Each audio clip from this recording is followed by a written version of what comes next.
Hi guys. පොඩි පොතක් හම්බුණා. අපිට පාඩම් කරන ඉන්න ගමන් මේ හම්බුනේ මේ පොත මට ඔයාලට පෙන්නන්න ඕන කියලා හිතුණා. ඒකයි මම මේ වීඩියෝ කැල්ලක් ගත්තේ. පොඩි ඉතාලි පොඩිගේ පොතක්. මේ පොත හදලා තියෙන විදිහ නාතල්ල. මේ ලංකාවේ නම් පොතක් මෙහෙම එකක් දැකලා නැහැ. ඔයාලා දැක්කොත් මට පොඩ්ඩක් පල්ලෙන් කමෙන්ට් එකක් දාන්න. මේ ඔන්නේ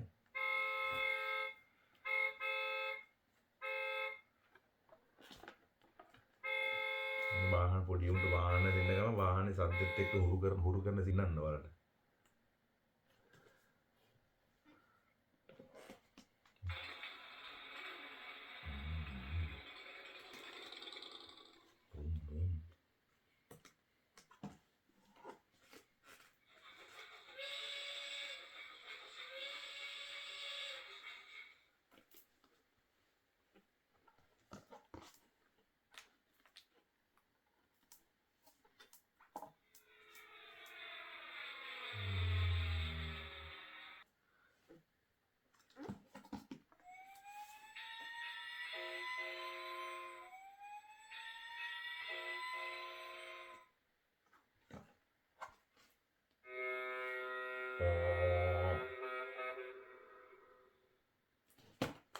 ආදල්නේ තාත් පොලිස් පොත් වෙන සෙට් එකක් තියෙනවා ඊළඟ වීඩියෝ එකකින් දාන්නම් ඒ පොත්